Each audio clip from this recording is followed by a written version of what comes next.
இயக்கத்தினுடைய தலைவர் தோழர் மகிழன் அவர்களே,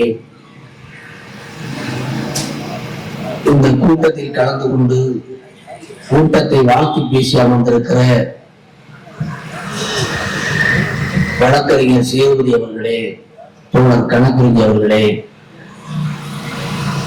எனக்கு பின்னாலே இந்த மூவினுடைய கொள்கைகளை விடைக்கு பேசியிருக்கிற தமிழ் தேசிய விடுதலை இயக்கத்தினுடைய பொதுச் செயலாளர் தோழர் தியாக அவர்களே, தமிழ் தேசிய மார்க்சிய கழக பொதுச் செயலாளர் தோழர் மதியம் நெருங்குடி அவர்களே,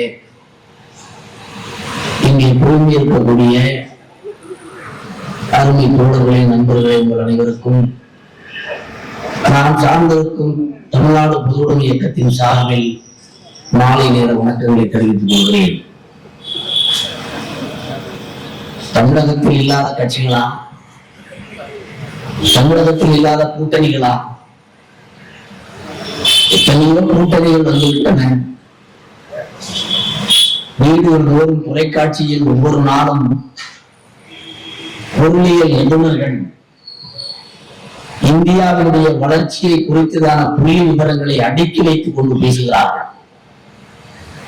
ஆனால் கோவையிலே ஒரு கூட்டம் குறிப்பிட்ட சில நபர்களை வைத்துக் கொண்டு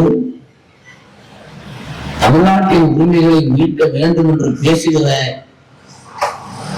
ஒரு கூட்டத்தை பார்த்து அறிவுடையவர்கள் தினந்தோறும் கள செய்திகளை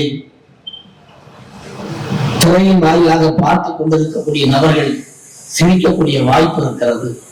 அப்படித்தான் இன்றைக்கு தமிழ்நாட்டு அரசியல் சூழல் இருக்கிறது. வளர்ச்சி என்கிறார்கள். கணக்கு பண்ணி ஒன்றை சொன்னார், காலத்திற்கு ஏற்ற ஒரு முடிவு. நான் சொல்கிறேன், அந்த கூட்டம் முதல் கூட்டம் களமும் சரியான களம் கோவை என்பது.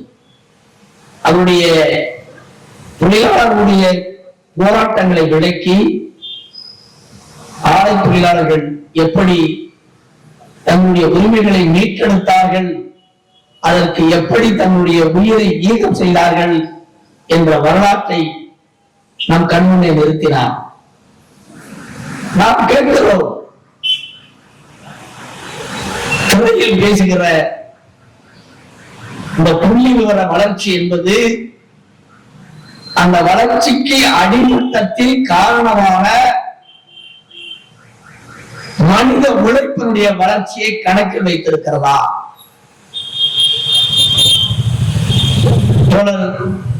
சேதுபதி பேசுகிறதில் சொன்னார், சென்னையை உருவாக்கினவர்கள் சென்னைக்கு வெளியே புறநகரில் வாழ்கிறார்கள், கோவையை உருவாக்கியவர்கள் கோவைக்கு புறநகரிலே வாழ்கிறார்கள்.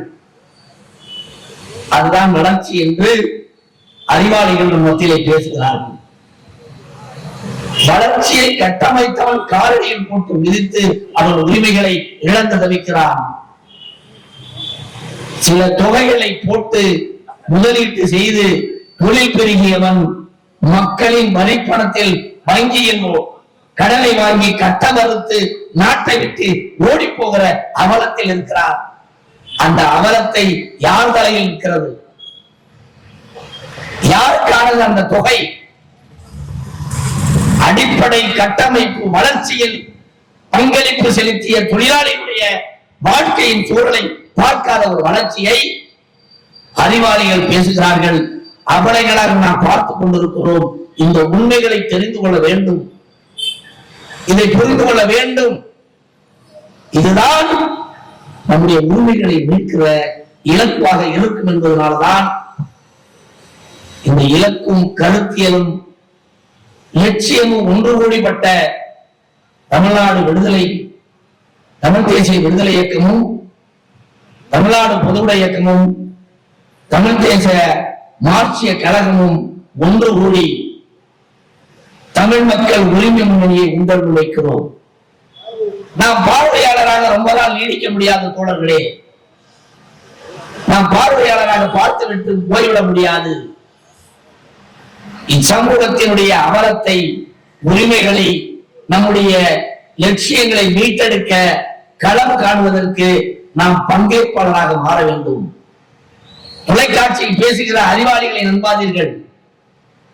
அவர்கள் எதற்கு பேசுகிறார்கள், எதற்காக பேசுகிறார்கள் என்பது நமக்கு தெரியும். நாம் உரிமைகள் நமக்கானது. நம்முடைய வளர்ச்சியை பாதிக்கிற, நம்முடைய வளர்ச்சியை வீழ்த்துகிற எல்லாவற்றிற்கும் எதிராக அடிபட்டு நச்சுக்கொண்டு அடிமைப்பட்டு கிடக்கிற நாம் வர்க்கமாக சாதியாக ஒன்றிணைந்து வர்க்கத்தையும் சாதியையும் ஒன்றிணைத்திருக்கிற இந்த சமூக அமைப்பை நாம் மாற்றுகிற பெரும் படையாக திரள வேண்டிய சூழலை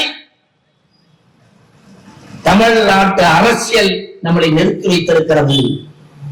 இதுவும் வளர்கிறது, மாறுகிறது, போற்றுகிறோம் என்று ஏமாந்து விடாதீர்கள்.